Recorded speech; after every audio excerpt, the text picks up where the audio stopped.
My name is Tom Merritt, and I do podcasts and videos on the internet.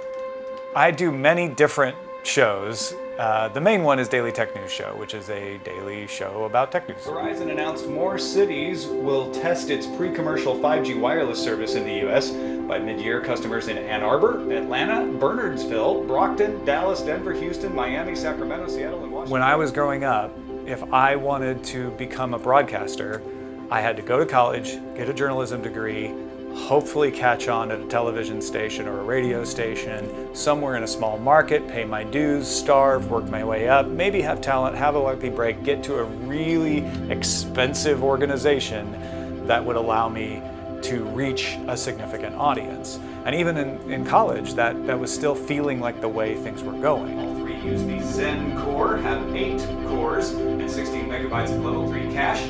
And then the web came along, and it was a piece of technology that said, you can just start broadcasting and everybody can get it. Good morning, Scott and Brian. I am well, how are you? But you also have to wear a headset and it's connected by wires. When I started Daily Tech News Show, it was because I wanted to continue to do a daily news show. I wasn't really finding an outlet that would let me own the content.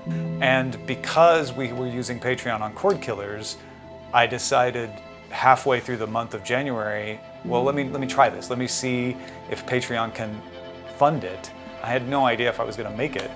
So I did, and it worked, and I kept doing it, and apparently I've been doing it for 3 years, and so I guess it worked. Dragon Naturally Speaking came along later and actually made it useful, but I can't remember. Right, like we forget. We complain, like when I talk to Siri, I think you're hitting on something that's really interesting about the pattern. Going independent is mostly great because I can move faster, I can decide to do something and just make it happen.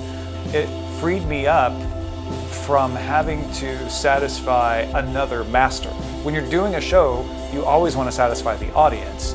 And what Patreon did was allow me to just satisfy the audience. If I'm doing a good show and I'm making sure they know how to support it, then my job is done. It just simplifies things. For more discussion of the tech news of the day, subscribe to dailytechnewsshow.com. Daily Tech Headlines is only supported by you. Thanks to everyone who supports us at patreon.com/DTNS.